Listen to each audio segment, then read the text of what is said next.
not only is it for money saving, but the taste is very different.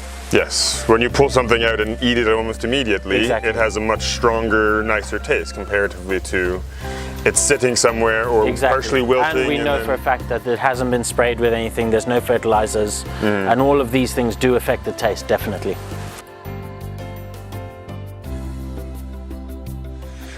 Hey, Nico here from Greenspace Zambia, and today we're with Jamie Townsend, owner and operator and main chef at the Rusty Bucket here in the Lalai area. And we've come to kind of tour his vegetable garden where he grows as much of the vegetable for the restaurant effectively. Do you want to kind of just give us a bit of an overview, what you are growing and maybe the reasons for it? Okay, so I know this is quite a big space, but what we do is we try and grow as much of the food we use at the restaurant ourselves. Essentially, the Rusty Bucket is a farm-to-plate restaurant. So we grow the chickens, as many as we can, we grow as many of the vegetables as we can, and we've also just started doing rabbits. Rabbits are very good in creating manure that doesn't need to be composted before used, whereas the chickens and their bedding creates really nice mulch for all the vegetables. We don't use any sprays in this garden, and we also don't grow anything out of season because we just can't do it. So once it's in season, we plant as much as we can, and we just keep changing the beds over and over as much as possible, but only using organic waste. We don't use any fertilizers or anything like that either.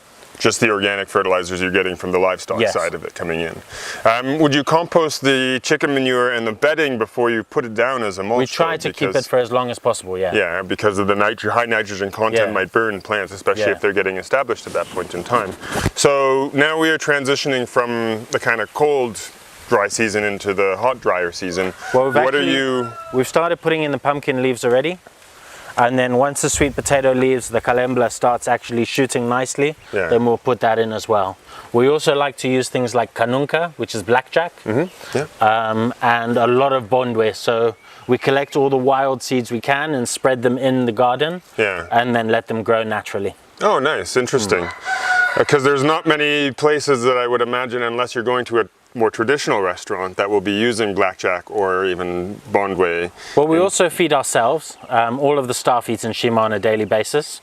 So we need enough vegetables for that. And then also the home staff as well also get fresh vegetables every day. Are there things that you generally need on a regular basis that you don't grow? Because I don't see any tomatoes in here, and tomatoes generally tends to be a staple within the Zambian garden. True, but I find tomatoes take up too much space. Yeah. So we try and maximize the amount of money saved per square meter of garden. Yeah. If that makes any sense. Yeah, no, fair enough. And tomatoes you might use one, whereas leafy vegetables you're using a bunch. Exactly, and this time of year at 100 quattro a box, it makes more sense just to buy it. Yeah. Whereas leafy vegetables, this will definitely save me more than 100 kwacha. And then what about things for onions? I see you've got your larger green onions here, but we have a few onions over there, but again, these are the spring onions we use a lot of. Yeah. Actual onions, again, if we filled the whole garden with onions, we might not even spend a year with those onions. So it just it's not cost effective. Yeah. If we had a bigger space, we'd grow more onions, but it just seems easier to buy tomatoes and onions and then concentrate on the fresher sort of daily stuff. Yeah. So even though you're doing organic here, you cannot guarantee of course not. Production of organic for your tomatoes and onions, which is very difficult in that sense. Yeah. And also with tomatoes, I believe they need a lot of sprays even this time of year, and we just don't spray anything in this garden. Yeah, no, tomatoes are a buffet for a range of things effectively. Now I've noticed you've also got some trees planted within the vegetable garden space. We got macadamia, and behind us we've got winter thorn or fadeherbia. Well, the winter thorn we actually planted for their organic purposes. So I believe that they actually fix a lot of nitrogen into the soil. Yeah. And then also things like lettuce and stuff don't do too well under full sun in this garden. So with the mottled shade in the winter time, it does help the lettuce and stuff to grow quite nicely. Yeah. I mean, as you can see, the chard behind you is growing very happily in the shade. Yes. Just of the bananas, but Well, this is the time of year, though, that especially established clumps are going to be more difficult to keep going into the hotter dry season, because having been accustomed to cooler dry weather, going hot dry weather, they'll die off. And the trees hopefully should assist that. They should at least kind of ease that transition. Otherwise, you'd have to essentially just reestablish a new crop of the same thing and have that already accustomed to the weather. And then things like the asparagus in the corner, they just stay there year round, and they get harvested when they actually start shooting again. Yeah, so you don't harvest year round on those? No. Because I have heard that some people say that they do harvest year round, but I can't imagine, you know, what the cultivation that they're doing is to do that. Because our asparagus, I as well just leave them for a dry period, in the cold dry season, and then as September rolls around and they start to shoot again, we'll start to And then with this particular type of spring onion, it actually goes back into a bulb at the end of the year, which we collect up and store, and then when the time is right, we put them back out again and they clump again. Oh, really? Oh, okay. So you're essentially dealing it like a tender perennial crop, effectively. You pull it out of the garden, store it somewhere cool and dry, and then bring it back. Oh, interesting. These ones we use a lot of, especially in the Chinese food, because we make our own egg noodles for the Chinese, using the village chicken eggs. Cake flour, obviously, we have to buy in. No, for the Chinese food and stuff, a lot of the vegetables, we've got carrots down the other side, which we grow in season. Cabbages, again, take up too much space for too long, so we end up just buying cabbages. Nice. And then behind us, that concrete thing there is where all the food waste from work goes, and that gets composted and then eventually comes back into the garden. But your food waste from work, from the kitchen side, or not from people that haven't finished their foods and stuff like that? If that ends up in the food waste container, then that comes and gets composted as well. Even bones and things like Everything. that? Oh, okay, wow. It's a very high heat composting thing. Yeah, you'd have to have and it does take a very long time for it to actually turn black. Only when it's completely composted do we actually bring it into the garden. I've noticed that you don't have anything to mulch the soil at the moment. Is that something that will come now that we're going into the hot season? Yes, very much so. Okay, and reduce your water demand in the vegetable garden on a daily basis, effectively. Well, especially with no electricity to pump the water. Yeah, that is a necessity. Yes, definitely. And lack of water this year. Well, and I think you know, going forward, these things are going to become much more needed. Exactly. Yeah. You know, consistency of electricity, that access to water is becoming more difficult as more people build and pump more out of the groundwater. So we need to then make sure what we can put, we keep for longer. Exactly. And then, I've noticed that you've also got macadamias in here. So I couldn't resist because I love them.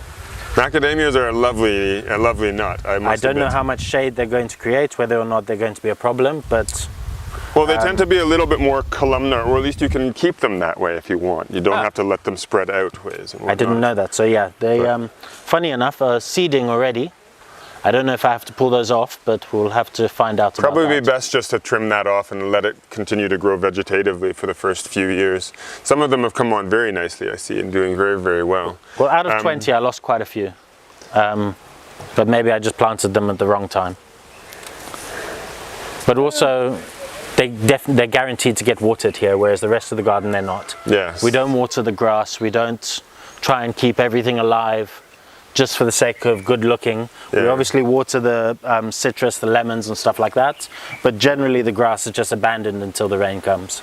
Well, and I think it's good to know what are especially when you're dealing with fruits, what are the fruits that you can just leave to their own devices versus what are those that do need water. And the citrus definitely need water throughout the year.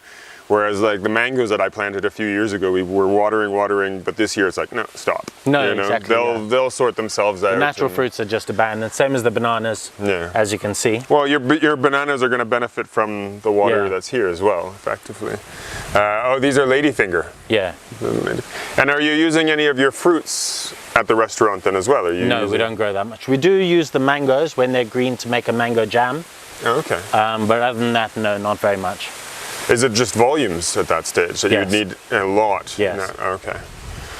Fair enough. And then the bananas don't produce that much, but they also disappear in the house as quickly as they grow. So As long as bananas are irrigated year round, you know, they'll continue to produce, but it's never a consistent thing. You're not going from one bunch to the next. Yeah, exactly. After it finishes, harvesting the next one kind of scenario. It does but have the a bit of a bananas have slower. actually moved from about 10 meters that way. From where we first planted them, they've moved towards the garden. So we're actually in the process of chopping them getting back rid of them and getting them back to where they belong, because they've taken up a lot of the vegetable garden. Okay, so this is where we actually do the more... This is your hot compost, effectively. Yes. Because if you are putting animal products in here, you definitely want it to get as hot as possible. And we to also break don't down. want any animals or dogs or anything getting in there to pull it out. I mean, it can definitely. be quite toxic. Securing this as much as possible. Yeah. Animals would be one of the biggest problems when you're then dealing with essentially animal scraps, effectively. But I see, you've got the eggs, you've got feathers, and all these kinds of things will attract animals, no matter how you look at it. Do you find, because you've got this protected against your dogs, but what about rats? Rats, they're always around. I think that's one of the things, isn't it? But they're okay. They're not giving you a huge problem from not it. at the moment. But we do also have cats, which tends to keep them at bay. Yeah.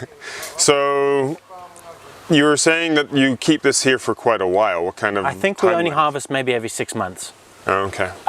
Turning is probably done maybe every 2 months. And then again, when we do harvest, we only harvest what's on the bottom and then leave the Then rest at the top. in the turning of that harvesting, that gets turned again, and it can hopefully break down. But when it does come out, it's very strong black compost. And then, but you're then kind of working that into the soil, or are you using that as a, okay, so it is actually going right into the soil.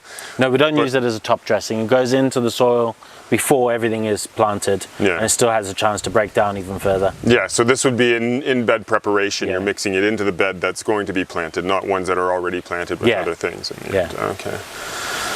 And then of course all of the leaf litter and stuff you see on the outside, that just breaks down naturally, especially when the rain comes. And then that'll also be harvested probably at the end of the rains. Are you taking any dry leaves then and working it into this pile at the same time? Is it being turned? There is some that's being thrown in, but not a huge amount, because it would just take up the whole compost. Yes. Well, square. with the size of the pile you have behind, it would, wouldn't it?